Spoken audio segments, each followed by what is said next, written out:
Willow hated me for taking advantage of her vulnerability. At her most helpless moment, I forced her to marry me. She cursed me, calling me a despicable, shameless man, while enjoying my simp-like devotion. However, the day she found a new lover and broke up with me, I had an unexpected car accident. From that day on, I underwent a drastic change. Simp?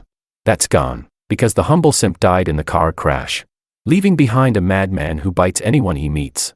Chapter 1. I am a personality inside David's body, and my name is George. I always emerge at David's most painful moments. The first time I appeared was when he was 8 years old, locked in a small, suffocating trunk after being kidnapped. That night, one of the kidnappers threatened to slice his flesh and boil it for hot pot if the ransom wasn't received. That was when I opened my eyes inside his body. Unlike the timid, weak David, I am calm, strong, and cold-blooded. I told the quietly sobbing David, "What are you afraid of? You have me." He paused in his sobs and panically asked in his mind, Who is talking?" I slowly replied, "It's me. I'm inside your body. You can call me George." During the wait for the ransom, he talked to me every day. He asked, "George, are you the personality split from me? Are you the person I imagined? Do you really exist? I'm glad you're here with me. George, with you, I'm not afraid." Later, I taught him how to cut through the rope on his hands, and while the kidnappers weren't paying attention, he stretched his hand out of the trunk and left a clue. A passerby called the police, and he was saved and sent home. I was about to disappear, but when he got home, it seemed like no one was there to welcome him. His father, busy with work, didn't realize he'd been kidnapped for a whole week, and of course, never received any ransom messages. His stepmother cried, "It's good that you're back, as long as you're safe." But then she turned and said, "Worthless kidnappers, they should have killed him earlier." His stepbrother laughed and patted him on the back, but his fist was clenched, and he slammed it down hard, grinning as he said, "Oh, David, you've lost weight from all the suffering." David's body trembled uncontrollably. He begged me in his mind, "Please don't leave. George, stay with me. I'm scared. I'm so scared. Please." So I stayed. After that, we shared his body. When things were safe and happy, he controlled the body. When things were dangerous or disgusting, it was me. I am not like David. I would directly counter his scheming stepmother without mercy when she threw insults. I would threaten his bastard stepbrother, holding a sharp knife and scraping it just past his temple before plunging it into the wooden doorframe behind him,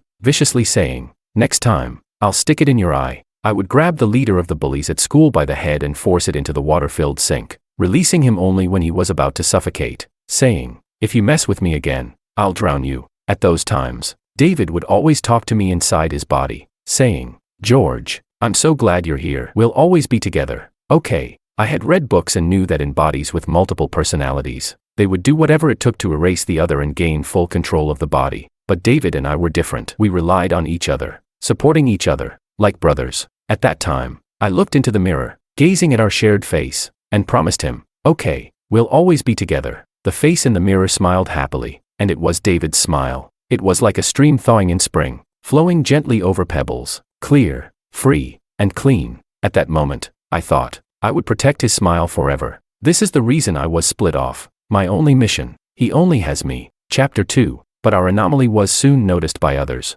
After all, having two completely opposite personalities and temperaments in one person, no matter how careful you are, will always give something away. David's stepmother told his father that she often saw David talking to himself. David's stepbrother told his father that David had tried to kill him with a knife. At school, a teacher informed his father that some students reported that David sometimes seemed like a completely different person, sometimes gentle and friendly, other times cold and indifferent. For David's father, who cared so much about face, this was a huge embarrassment. He slapped David across the face, causing his mouth to bleed, and angrily shouted, "How could I raise such a lunatic?" Before David and I were taken away to the private psychiatric hospital, David's stepmother leaned against the door, smiling smugly as she looked at David. She said, I personally selected this hospital. David, don't be afraid. Once you're better, you can come back home." The private psychiatric hospital's method of treating David was to use convulsive electroshock therapy. I was trapped inside David's body and couldn't escape, forced to watch as they electrocuted him. David and I tried pretending I wasn't there, hoping to deceive them, but every time we were discovered,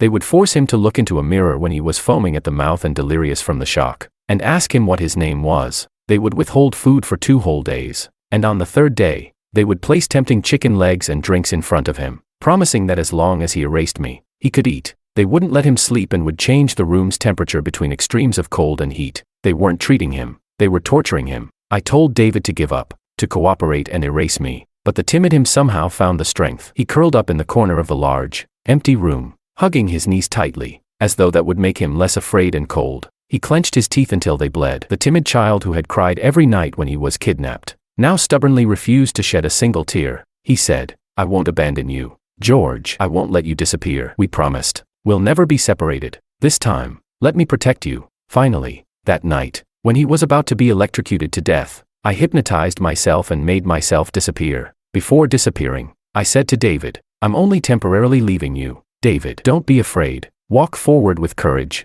I'm watching you. If one day you can't hold on anymore, trust me, I will come back and be with you." He thought I was lying. He threatened loudly that if I left, I would never come back, then begged me, "George, don't go. Please. I can endure it. It doesn't hurt." Really. I looked at him in pain, unwilling to close my eyes as he cried in his agony and despair. A vow is a vow. 14 years later, on the day he was at his lowest point, I opened my eyes inside his body. I didn't understand how a person could feel such sadness. It was like in the pitch-black night sky, the vast ocean and sky merged together, with no visible horizon, only huge waves crashing one after another. His heart ached and suffocated at the deepest part of the sea, but I heard his laughter. At 25, he sat upright in a lavishly decorated living room, with brilliant lights shining down on him, making him seem radiant. He had grown up, taller, with a straight posture, handsome features, and a carefree smile. The woman standing in front of him, exquisite and adorned in jewels, looked at him with disdain. She rolled her eyes and said,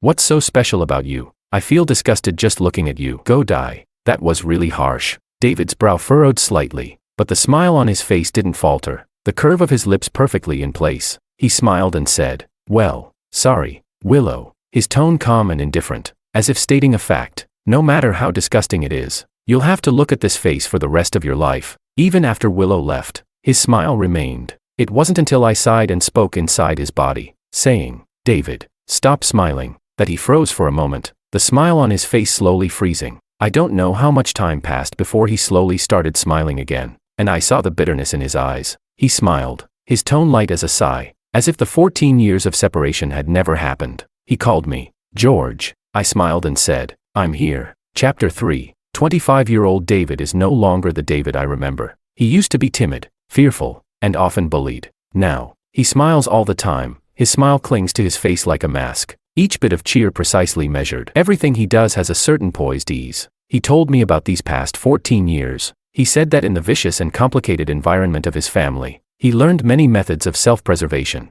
He learned how to hide a dagger behind a friendly smile, using the tactic to achieve his own goals. For example, when he was 18, after his stepmother became pregnant, he tampered with her car so that she almost died in a car accident. Later, on the luxurious spiral staircase of their home, he spread a thin layer of olive oil. Then he stood at the top, eyes lowered in cold indifference, watching as his stepmother slipped and tumbled down step by step. He smiled and calmly told me, "George, did you see the blood under her? It was beautiful." Another example, when he was 19, he hired someone to steal his stepbrother's gold-digging girlfriend. Then, in the living room, he mocked his stepbrother, who was drinking heavily and foolishly because of the breakup. His enraged stepbrother, provoked beyond reason, grabbed a rope from the table, no one knew who had left it there, and wrapped it around David's neck. Just then, their busy father returned, saw this scene, and flew into a rage. At that moment, David, strangled and gasping, his face bright red, but no one noticed the smile on his face once he turned away. David continued, "After that, that beast was sent away, not even allowed to show his face around me." "George, your methods were too gentle. Doing it this way handles everything in one go, doesn't it?" Then at 21, he brought home his pretty but weak-willed godsister, who always looked for shortcuts. It just so happened they ran into his father. After that, his stepmother completely fell out of favor. The godsister told him, "David, your father said he's going to divorce and marry me. Don't worry, I'll listen to you." She really did listen, at least enough to ensure that after graduation, David smoothly entered the company and began taking over operations. He told me a lot, and I stayed silent the entire time, probably because I didn't respond. His tone gradually cooled until he was expressionless. He said, "George, you're just like Willow. You think I'm a despicable, shameless man, don't you?" He sat quietly in front of the floor-to-ceiling window and asked, "George, do you also think I'm scary?" I sighed, my tone calm, and asked him, "David, all these years, being on your own, you must have suffered a lot, right?" I don't usually go for sentimentality, but I couldn't help feeling heartache for him. I smiled and said, "I'm happy for you, David, really? I'm glad you learned how to protect yourself. He was taken aback. Then I shifted the conversation, my voice turning cold, and asked, so tell me, who's causing you pain? Yes, he's 25 now, and I'm relieved by how he's grown. But I haven't forgotten, every time I appear, it means he's in pain, pain so devastating he can't bear it. I recalled Willow's look of disgust when she gazed at David, and that sentence, you make me sick, go die. I couldn't help but let out a cold laugh, then asked him, you like her? After all, only when you like someone do you give them the power to hurt you. Even the now hard-hearted, 25-year-old David can be troubled by love. He has no reason to hide anything from me. I watched him let down his guard, his face gradually showing confusion, sadness, and a hint of childish bewilderment. He asked me, George, I've been so good to her. I gave her everything, so why doesn't she like me? Chapter 4. Willow is his fiancée, and they got engaged 3 years ago. It was a business marriage. 3 years ago, Lou's father suddenly died in a car accident. Willow, the only daughter of the Lou family, was studying philosophy abroad and had to return to handle the aftermath and take over the Lou group. At that time, David started replacing his father at board meetings. Before he attended that meeting, his father told him, the Lou family's a big catch, and we've got it in the bag. I've been eyeing their foreign trade logistics line for a long time. If it weren't for Martin Lou's accident, I'd never get my hands on this. I heard his daughter is taking over the group. What does that little girl know? She'll be eaten up sooner or later. David, go dig into their details. Find out everything you can. So, David went and met Willow. David said, George, you must be wondering why I fell in love with Willow. He paused, then continued. The first time I met Willow was actually when I was 16. After you disappeared, I was tortured for a while before being sent back. Back then, I was timid and weak, bullied without knowing how to fight back. All I could do was shout your name in my mind, grit my teeth and silently endure. I comforted myself, telling myself that if I endured, it would pass. It wasn't until David was locked in a pitch-black equipment room that things changed. Because of his kidnapping experience as a child, he developed claustrophobia. He screamed wildly in the dark, pounding the door until his hands were swollen. But no one heard him. No one came to his rescue. Even I wasn't there. Until Willow's voice came, light and ethereal, like a heavenly melody that calmed his out-of-control heart. She playfully said, hey, you cry so much, you'll never find a wife. Calm down. I'll bring the police over. When the door opened, he saw her standing there, backlit, like a goddess descending from the sky, pulling him out of the mire. That memory seemed to be one of the few warm moments in his life. He smiled faintly, wistfully, and said to me, George, do you know, that tiny suffocating trunk has always been the abyss of my nightmares. But when Willow pushed open the door and reached out her hand, saying, I'm here, I felt like she was traveling through 8 years of time, pulling 8-year-old me out of that tiny trunk. After that, he searched for her. When he finally found out her name, she had already gone abroad. It wasn't until many years later that they met again. At that board meeting, David stood outside the conference room, staring blankly at the back of the woman sitting at the table, resting her chin in her hand, lost in thought. It wasn't until she heard the sound and looked over that he saw her familiar features, which reminded him of that night 9 years ago. With Lou's signature eyebrows and almond eyes, she smiled and reached out her hand to him. She said, you must be David, right? I'm Willow. Nice to meet you. She didn't remember him, nor did she recall that casual act of saving him 9 years ago. Outside the conference room, the post-rain skyscrapers rose from the ground like bamboo shoots, their glass facades reflecting the dazzling sunlight. David stared at her, absorbed, and slowly smiled. Feeling nostalgic, he said, hello, Willow. I'm David. He thought to himself, I've been looking for you for so long, waiting for you for so long. This was a sentence he never spoke, and Willow would never have the chance to hear. Chapter 5. I asked, but it doesn't seem like your relationship is very harmonious. David sighed and said, I used the wrong methods. George, my whole environment growing up taught me how to hate someone. No one ever taught me how to treat others kindly. Besides you, no one ever treated me kindly, so I don't understand. So, at the beginning, he proposed a deal to Willow. This was what he was best at. That board meeting made him realize Willow's predicament. The executives, each with their own interests, the directors fighting to carve up the Lou family's empire, and even distant Lou family relatives trying to claim their share. But Willow didn't seem as fragile as he had thought. In that chaotic meeting, she pressed her lips together, silent, as many of the directors argued loudly over the unequal distribution of interests. She seemed to have accidentally knocked over a glass on the table. The crisp sound cut through the noise like a knife, and the room went silent. Everyone fell quiet and looked at her. 23-year-old Willow furrowed her brows slightly and, under the gazes, spoke with calm composure, saying, why aren't you continuing to argue? I thought none of you cared about your dignity. Everyone fell silent. Only David, sitting across from her, smiled at her through her gaze. Later, in the now empty meeting room, David stayed behind. He refilled a glass of water and placed it beside Willow. With a slight smile in his eyes, he asked, "Willow, let's make a deal, shall we?" "A business marriage," David said to Willow. "Let's get married. I'll help you steady this chair you can't seem to sit in." It was a proposal that was both enticing and cold. But after her initial shock, Willow refused. She snorted and said, "Mr. Wong, I'm not willing to trade my marriage. If I ever get married, I want it to be to someone I love, not as a business transaction." This rejection didn't anger David. On the contrary, he liked her more. After that, he appeared by Willow's side several more times, each time during her most difficult moments. And each time, Willow coldly and distantly rejected him, until the last time,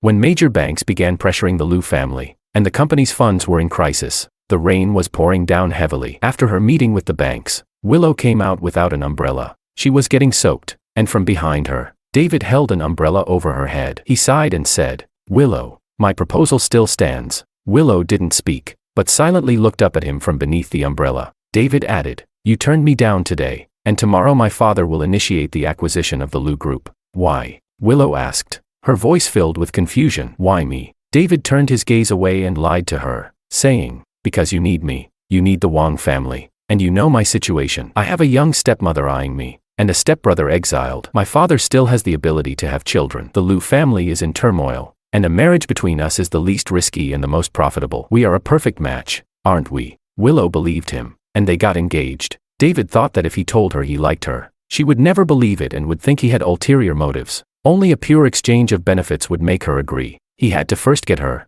then make her love him. David said to me, "George, I'm so stupid, aren't I? I forced her to agree to the marriage, trying to make her like me, but not wanting her to be grateful to me. So she will never know what I've done for her." What had he done for Willow? For example, he convinced his father to abandon his plan to encroach on the Liu family despite immense pressure. He took a huge risk, presenting the benefits of the marriage to his father's suspicious gaze. He casually replied when his father tested him, saying, "It's just a matter of perspective. How could I like her? Isn't it obvious which is more useful to us, the divided Liu family or the powerful group, Dad?" Then there was the engagement. When the news broke, it dominated the headlines, and with the Wong family's backing, the banks finally stopped pressuring Willow. But Willow, raised as a pampered rich girl, saw her engagement to David as an insult and a forced humiliation. This caused her great pain, so she remained distant and cold towards David, never truly becoming close. They had moments of harmony, however. They shared many common topics and interests, and they would joke about the scheming old foxes in the board meetings. Willow would make soup for him when his stomach hurt, and remind him to dress warmly when the weather got cold. They would eat together, go on dates, enjoy dance and drama performances, acting just like a typical engaged couple. Though there was a faint distance between them, it was not the intimacy of lovers, more like completing a task. Until later, David said, "In the first year of our engagement, I went to Lou's to find her. She was talking about a collaboration with Luis from the Bai Group. What I didn't expect was that after the conversation, they shared a knowing smile, and then I saw Luis happily hug her. Although he quickly let go, Willow actually blushed and gazed at him with affection. We've been engaged for a year, and she's my fiancée. She won't even let me touch her hand. Yet she allowed another man to hug her, and she even looked at him shyly. So I walked in, saw that man smiling at Willow, and told her to stop the collaboration. At that time, Willow's funds were all coming from the Wong family, and she couldn't refuse David. She asked David why he insisted on ending the collaboration. David's tone was nonchalant as he replied, "I just don't like him." Why ask for more reasons? Willow didn't respond, but Luis awkwardly laughed, probably feeling uncomfortable himself, and proposed to cancel the collaboration. Willow's gaze shifted from Luis to David, and she quietly stared at him for a long time before giving him a mocking smile. From that point on, they drifted further apart. David felt pain this time because he had shut out a writer who had openly confessed his love to Willow on social media. Knowing that she was his fiancée, the writer had come to Willow, pleading with her to get Wang Xiao to stop. Willow, however, didn't care about this. She simply used the situation to her advantage. Willow questioned him, asking if he really needed to be so ruthless. She mocked David, calling him despicable and shameless. I recalled the suffocating pain in David's heart when I first opened my eyes inside his body. David looked at me through the reflection in the glass, smiling, but his smile looked more like a grimace. His tone was filled with genuine confusion as he asked me, "George, I've never used any of my methods on her. Is it wrong to protect myself? Is it wrong to be proactive when someone's trying to steal my girlfriend?" His expression was filled with anguish as he asked, Why is she saying this about me? Did I do something wrong? You're not wrong. Of course, you're not wrong. If anyone says you're wrong, if they say you're evil, then they're the ones who are wrong, not you. Chapter 6. I despise Willow. I didn't hide this feeling in front of David. I spoke with the calculated subtlety of a court advisor from ancient times, slowly guiding him like a villain scheming against a loyal minister. David, break up with her. He just smiled. His eyes filled with melancholy as he sighed. But George, I've liked her for so many years. How could I give up on her? I said nothing. That is, until we discovered that Willow seemed to have developed feelings for someone else. It was David's birthday. No matter how cold Willow was toward David, they were still, at least on paper, an engaged couple. The Wang and Liu families had been in a business partnership for 3 years, and their intertwined interests couldn't be disentangled by a few arguments. David called Willow, his tone calm, as if the argument they had days earlier had never existed. He said, "Willow, do you have time tonight? Let's have dinner." Willow agreed. This was high society. No matter how tacit the understanding between two people, they would always maintain some decorum, showing no trace of emotion. The private restaurant that evening had a beautiful atmosphere, and Willow even gave him a gift. David's smile never faltered, but I knew he was genuinely happy. Even though the tie was just a trivial gift, insignificant compared to the jewelry he had given her, he still thanked her earnestly. "Thank you, I really like it." The dinner went on with casual conversation. At this point, everything seemed fine, until I noticed something was off with Willow. She seemed distracted. This was a small thing, but in their world, for someone to be absent-minded, especially in such an environment, meant danger. Coffee was something that could never leave your hand in this world. With so many people and so many eyes watching, you had to be as precise as a finely tuned machine, making sure there were no mistakes, no slip-ups. But Willow had spaced out. David asked her a question twice before she came back to her senses, apologizing with grace. "Sorry, I didn't hear that clearly. Could you say it again?" David was unbothered, calmly repeating, "Next Sunday, my dad has invited us to the birthday party of the daughter of the president of Citigroup. Will you go?" Willow hesitated for a moment before replying, "Sorry, I have plans next week." David nodded, picked up his tea to hide his expression, and when he set the cup down, his smile had returned. He casually changed the subject, as if it didn't matter at all. After dinner, we sat in the car. He was silent for a long time, then finally spoke to me. "George, she's troubled." I nodded. "Call the private detective. Have them follow Willow." The expensive private detectives worked fast, and soon David and I learned the cause of Willow's unease. Makoto, a reporter from the Golden Daily, had interviewed Willow 2 months ago. It was Makoto who had interviewed her. I flipped through the photos with David. The usually elegant and poised Willow was dressed in a simple white dress, looking pure and lovely, walking hand in hand with Makoto on a shaded path. They looked like a perfect couple, even holding a cup of milk tea. In the photos, David's hand softly caressed Willow's cheek, and his fingertip lightly brushed the corner of her lips. His voice was low and helpless, as if transported back to years ago, when he asked me, "George, do you think Willow really likes him?" I scoffed. "We'll find out soon enough." I approached Willow. She didn't even notice the difference between David and me. I sat in front of her and smiled. "Willow, last week, my friend saw you go to a movie with a man. Even though we have a business engagement, I expect loyalty from you. At the very least, don't embarrass me in front of people we know." Willow paused, her voice casual, with no emotion on her face, and a carefree air. She said softly, "It's nothing. It's just part of our publicity stunt." I smiled and said nothing. A few days later, photos of her getting into another writer's car appeared in the newspapers. David and I looked at the photos in the paper and sneered. I said to him, "Looks like true love, using these business tactics to divert attention." David didn't speak, putting down the newspaper and picking up a photo taken by the private detective, under a blooming wisteria tree in a park in Zone C. Makoto, with his head lowered, was kissing Willow on the forehead. Even through the photo, you could feel the purity and sacredness of their love, untouched by any impurity. How beautiful. Even in front of the media, she never allowed David to kiss her, even though they had been engaged for 3 years. I looked at David, his expression cold as he continued to stare at the photo. I said, "David, forget it. Forget her. She's not worth it. If it were me, I would use this photo to negotiate with Willow, take Liu family shares, and break off the engagement, throwing her aside. But that's easy when you don't care about her, just purely cold, strategic thinking." But David loved her. He gritted his teeth and said, "No one can betray me. George, I'll make them pay. It doesn't matter if she doesn't like me. I don't care. George, I've figured it out. I just want her. Even if she doesn't like me, she'll stay with me for the rest of her life, unless one day I decide I don't want her anymore." Willow called David a despicable man. David smiled, the meaning behind his smile unreadable. He said, Then I'll show her just how despicable I can be. Chapter 7. The next day, David was the same David I knew, polite, impeccably dressed, and his actions graceful, without a hint of loss of control. He called Willow, his tone calm as he informed her of an interview with the newspaper. Sometimes, wealthy people must appear as a loving couple in public to stabilize stock prices, keep investors calm, and maintain the board's confidence, while also publicly announcing the unbreakable alliance between the two families. That day, Willow received the call and was silent for a long time. Finally, she hesitated and said, "David, there's something I need to tell you. What could it be?"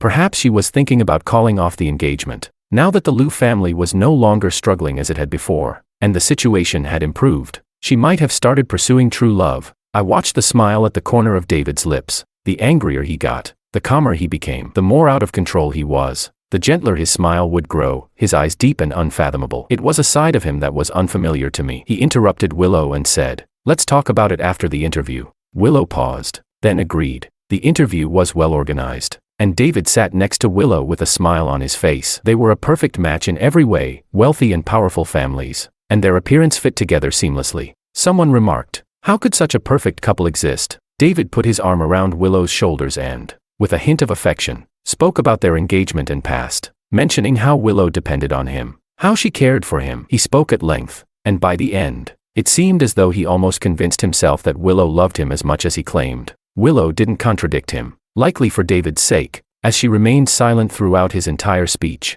It wasn't until the end of the interview that David and I exchanged glances, scanning the bustling crowd. There he was, the dark-faced Makoto. When David had arranged this interview with the editor-in-chief, he had specifically insisted, "There's a reporter named Makoto, right? Make sure he's there for the interview." That was when David truly smiled. He asked me, "George, do you think Willow will realize what's happening and call me despicable again?" I didn't respond. He looked up at the sky, seemingly indifferent, and added, "Whatever she thinks of me now, it doesn't matter anymore." In fact, Willow wasn't angry. When she stood before David, her tone was calm. She said, "You arranged this interview on purpose, which means you already know about Makoto, right? Then let's call off the engagement." David looked at her expressionlessly and asked, "What if I don't want to?" Willow was puzzled. "Why wouldn't you want to?" "I'm willing to make concessions with the shares." "David, our engagement was always a business arrangement, wasn't it?" David's face turned pale, his expression frozen for a moment. He asked, "From the beginning, you saw this engagement as a business deal, so the repeated delays on the wedding date had been because she never intended to marry him. Once she no longer needed this business partner, it was naturally time for the partnership to end. She didn't even feel guilty." Willow added, "I agreed to marry you back then just to compromise." "Oh, to compromise." David's heartfelt devotion had only been her compromise. Perhaps David's face turned too pale, and Willow hesitated for a moment, looking at him with a puzzled expression, asking, "David, why are you looking at me like that? You don't love me, and I don't love you. A marriage like this will only cause pain." David smiled at her words. With every sentence she spoke, his smile grew wider, until by the end of her speech, he was grinning with genuine delight. He said, "But Willow, what if I tell you that I'm not indifferent to you?" He had once told me that he didn't want Willow to feel compelled to be with him out of gratitude. He wanted her to fall in love with him. He said, "One day, when she loves me, I'll tell her about our first meeting 12 years ago. I'll tell her I've loved her for 12 years, waited for her for 12 years, and finally, she'll love me back." George, doesn't that sound romantic?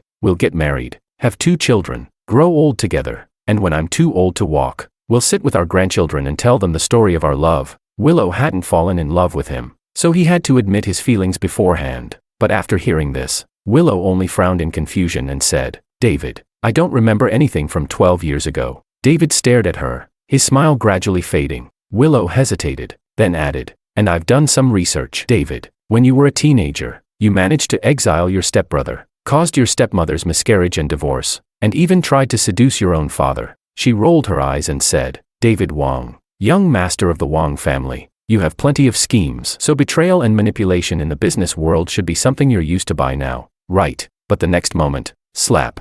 Her words were cut off, because I couldn't take it anymore. I slapped her across the face. Seeing David like this for the first time, she turned around to look at me, shocked. I shook my hand and coldly locked eyes with hers, speaking slowly and deliberately. "Willow, you're truly despicable. David has countless schemes, yet he never used any of them on you. But from the beginning, you've been scheming against him. He's blind to have fallen for someone like you." After saying that, I turned and walked away. Maybe my third-person phrasing confused her. She looked at me in confusion, not understanding, but I didn't care to explain. Chapter 8. David remained silent inside my body. I asked, "Are you hurting?" His only true heart had been discarded like a worthless object. I asked him, "If you hadn't met Willow at 16, would you have fallen for her?" He paused for a moment before replying, "No, but he had met her. What could he do? It wasn't too early or too late. Her timing was simply too perfect." She was bathed in a vague, ethereal light in David's memory. He was obsessed with having her, as if she were a dream from his youth that he could never quite reach.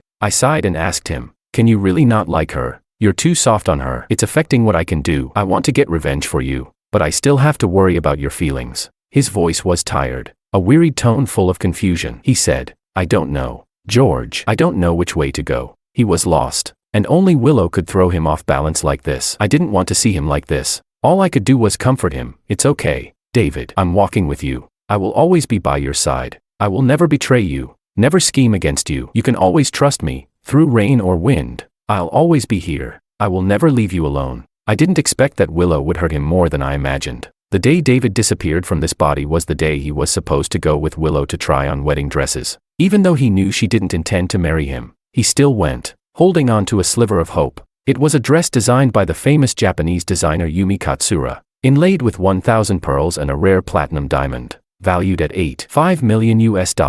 That day, when he and Willow went to order it, he still remembered the well-trained sales assistant offering just the right compliments. "Miss Liu, Mr. Wang truly loves you. A wedding dress this extravagant is truly rare." But now, she wouldn't even come to try it on. When they arrived at the store, the assistant's face turned pale. She said, "Mr. Wang, Miss Liu said she won't come for the fitting." "Don't worry, there's still time before the wedding. Girls can be coaxed." David didn't speak. I think he knew the dress would never be worn. It wasn't about the dress not fitting or being too expensive. It was that, from the very beginning, that woman had no intention of ever wearing it for him. After leaving the store, a taxi ran a red light and hit him on the sidewalk. It wasn't serious. The doctor said it was just a minor scrape. The police said it was such a small traffic incident, they could settle it privately. The taxi driver, face flushed with embarrassment, said, "Sir, you don't look like someone who's short on cash. I have an elderly parent and young children to take care of. Please, don't try to scam me." No one took the accident seriously, but I knew David had disappeared from this body. Before disappearing, he looked at the taxi, and I heard him call my name. He said, "George, I'm so tired." Yes, he was so tired. Since he was young, he had been forced to fight, to scramble for everything. After all this time, it turned out to be nothing more than an illusion. He was tired. He just wanted to rest. I took control of the body, gently saying before his eyes closed, "It's okay, David. If you're tired, just sleep for a bit. When you wake up, everything will be better. I promise." Chapter 9. When I opened my eyes, I overheard Willow speaking with the doctor. The doctor said, "We've done a full checkup. Mr. Wang only has minor external injuries. Nothing serious." Willow asked, "Then why hasn't he woken up yet?" The doctor replied, "It might be due to the shock. He'll wake up in a little while." Willow responded, "Thank you, doctor." After thanking him, she turned around and saw me open my eyes. Her smile faded the moment she saw me wake up, gradually turning into an expressionless face. After a while, she coldly spoke,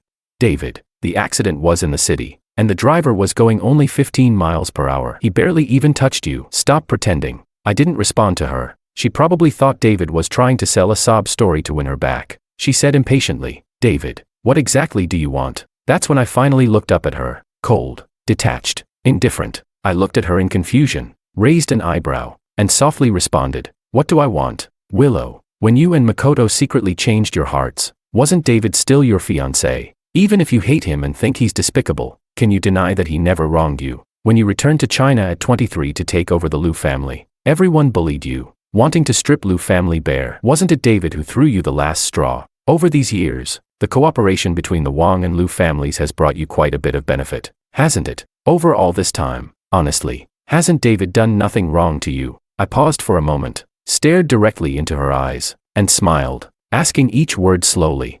"Then, even if you don't like him, when he was still your fiancé, shouldn't you at least respect him? I know you were forced into this engagement, and from your perspective, I wish you the courage to pursue true love, but at the very least, shouldn't you have waited until David agreed to break off the engagement before pursuing your true love?" The third-person phrasing seemed to confuse her. She furrowed her brows and, while studying me in my questioning, finally said, "I've already told you. I'm willing to take responsibility for my mistakes. I smiled and said, but Willow, if it weren't for David, the entire Liu family would belong to the Wang family now. What would you even have to negotiate with me? I threw off the covers and got out of bed. As I passed her, I looked down at her coldly captivating face. She looked up at me, her lashes fluttering slightly, eyes deep and filled with a hint of confusion and disbelief. In that brief moment as I walked past, she grabbed my sleeve, asking, "You're not David. Who are you?" I sneered at her and said, "Didn't Miss Liu do a background check on me? How come you didn't find out I once stayed at a psychiatric hospital? David is dead.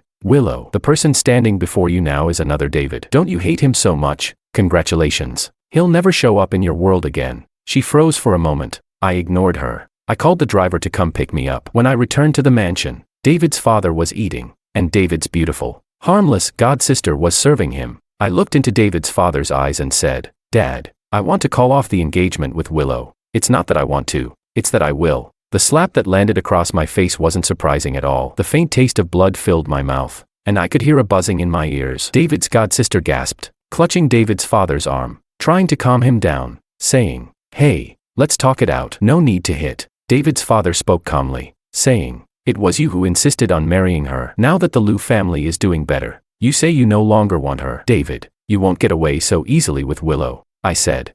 "She doesn't like David." I wiped the blood from the corner of my mouth. "Like?" David's father laughed, not noticing my choice of words. He spoke with a dismissive, indifferent tone. "When you insisted on the business marriage with her, didn't she already not like you?" I smiled. If there had been a mirror, I think my smile would have looked exactly like David's. My tone was light as I said, "But now, I don't like her either." Chapter 10. I called Willow, getting straight to the point. My tone was cold and direct as I asked, "Willow, we can call off the engagement, but my condition is 49% of the Liu family shares." There was a pause on the other end before she coldly replied, "Impossible." I knew she wouldn't agree. Of course, after all, she wasn't a naive fool in love. 49% of the shares was a game changer, and I had already anticipated her reaction. So I smiled and said, "It's fine. You can give me the 49% based on the highest point of the last 6 months." She couldn't give the shares, but she could certainly pay. The sum was enormous, but I knew she could manage it. As long as she could rid herself of me, she'd be willing to pay.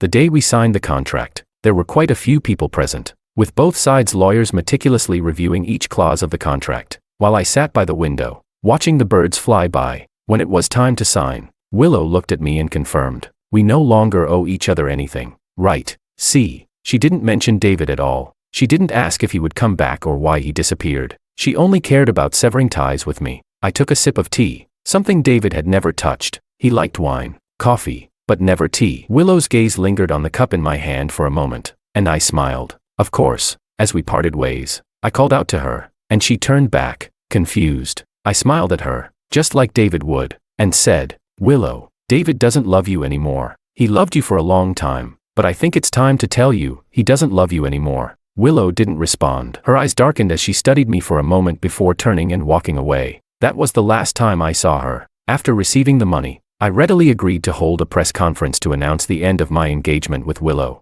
I smiled at the cameras, though my smile was stiff, as if I were forcing strength. I said, "We've parted on good terms. Our families will continue to cooperate in certain areas, so there's nothing to worry about." Liu's stock fluctuated as a result, but it didn't matter. In time, when people forgot about this, her stock would rise again. Willow and I weren't celebrities, but in our circle, it was a gossip sensation. During that time, people eagerly speculated about the real reason behind our broken engagement. I smiled and said nothing, until someone posted a thread titled, "Show us the most well-matched couple in your opinion." Someone posted pictures of Makoto and Willow. For some reason, the post suddenly went viral, with someone asking, "Wasn't Willow Wang's fiancée?" Attached to the post was the article from when David and Willow were interviewed, titled, "Fairy Tale Romance in the Aristocracy." The photo showed David smiling indulgently as he had his arm around Willow's shoulder. Someone replied, "I heard they broke off the engagement recently," but others were skeptical, posting a pointed question. Wait, looking at the timestamp in this photo, isn't Makoto the third party? See, I told Willow, it's okay to pursue true love, but at least do it after the engagement is called off. Gossip always draws attention, and the thread was reposted on Weibo and Douban, eventually spiraling into discussions about the most successful extramarital affairs. Even acquaintances cautiously sent me links saying, "David, don't be upset." Well, I was so upset. I looked at the steep drop in Liu's stock chart, and I couldn't help but laugh through my tears. Makoto was probably having a tough time as well. I spotted him from a distance at the newspaper office. His eyes were sunken, his face haggard, and the looks from his colleagues were filled with disdain. Oh, I heard his boss had discreetly suggested he resign, since his actions had caused severe damage to the company's image. I sat in the car, smiling, and spoke to the David who was still asleep inside my body. David, are you happy? No one answered me. Chapter 11. I received a call from Willow 3 days later. She was upset. David, how can you go back on your word? I absent-mindedly sipped my tea, speaking in a casual tone. Business is business. Miss Liu, you have plenty of methods, so betrayal and flattery in the business world should be something you're used to by now, right? She was taken aback. I smiled, and just before hanging up, I suddenly had a thought. I smiled warmly and spoke in a calm tone. By the way, Miss Liu, I haven't congratulated you and Mr. Ito on finally getting together, but there's one thing David never wanted to tell you, but I'm not him. You see, I'm the helpful type. A friendly reminder. Miss Liu, if I were you, before getting involved with Makoto, I'd have someone look into his background, like his father, who is currently in prison for causing a death in a drunk driving accident 3 years ago. I wonder who he killed. On the other end, there was silence, followed by rapid breathing. I smiled more broadly, enjoying the moment. I said, do you think your father, if he knew, would come up from underground to confront you if he found out you were in love with the son of the man who killed him? When David and I got that photo, we had Makoto fully investigated. I remember smiling at David back then, saying, this is good. You won't have to do anything. Once Willow knows who his father is, these two will break up on their own. But David held onto the photo, his expression dazed. He asked me, if Willow knows, she'll be really heartbroken, won't she? It was enough. Look, how long has it been? In Willow's eyes, he was the despicable, ruthless Wong family villain. She called David despicable. She said, in business, David had the means, so betrayal and deceit were things he should be used to. She treated David like that, yet he would still ask me, if Willow knows, she'll be really heartbroken, won't she? This is the David she sees as despicable, but it doesn't matter. I'm not David. David fears her heartbreak. I do not. The more pain she feels, the more satisfaction I get. I kept this secret, waiting for the moment when they thought they had overcome everything, thought they had won their true love, thinking they had defeated me, the despicable villain standing in their way, and then, I would deliver the final, fatal blow. Go ahead, Willow, David and I, we will always wish you the best, but before that, everything you took from David, I will take back. The more you hurt him, the more I will make you hurt. It's truly satisfying. A year later, David's father had a stroke, and I fully took over his entire empire. He sat in a wheelchair, his face slanted, unable to speak or move, and I crouched down in front of him, holding his withered, wrinkled hand, sighing, look at you. How did you end up like this? He couldn't answer me. He just maintained his contorted expression and made incoherent sounds. That night, I looked at myself in the mirror. No matter how much I smiled, I couldn't find David's reflection. The person in the mirror was cold, detached, and emotionless. I called out, David, over and over, just like he once called me. I told him that his father had suffered a stroke and was now in a nursing home. Finally, I said, I've paved the way for you. You'll never be tired again. Why haven't you come back? The person in the mirror didn't respond. It just coldly stared back at me. I sighed. When David woke up, it was spring. As the warm spring breeze filled the air, I said, David, wake up. The spring is so beautiful. If you miss it, you'll have to wait another year. It was quiet. I said, it's okay to be sad about love, to be heartbroken, but there's a time limit. If you sleep any longer, it'll be rude. The breeze gently brushed past. I waited for a long time, quietly, in an empty room. I chuckled bitterly and looked at the pile of documents in front of me. When I opened the first folder, I heard a soft laugh. He said, the spring is so beautiful, but I'm stuck with these headache-inducing data. George, I really don't want to look. I froze for a moment, then slowly started to smile. I said, then let's not look at them. Let's go see the ocean, see the mountains, go to Tibet, go to Mongolia. If you get tired of those, we can go abroad together. The world is so big, and the scenery is so beautiful. Let's go see it, step by step. He smiled, just like the first time we met, like a stream slowly flowing through pebbles, clear, free, and clean. He said, okay. A long time ago, David asked me what I really was. He asked if I even existed. To be honest, I don't know either. But does it matter whether I'm real or if I'm a figment of a psychiatric imagination? It doesn't matter. David once told me, I am his refuge, the only light in his darkest days. Life is hard, but I've always believed that pain and its cure exist together. If you can grit your teeth and push through, you'll find the cure hidden within the pain. The only thing you can rely on in this world is yourself. So you have to love yourself and never give up. Just like a certain author once said, the heart is like an endless, confusing river, stretching for miles. There's no one to ferry you across except yourself. No one else can help you. David asked me what I am. I am him. He is me.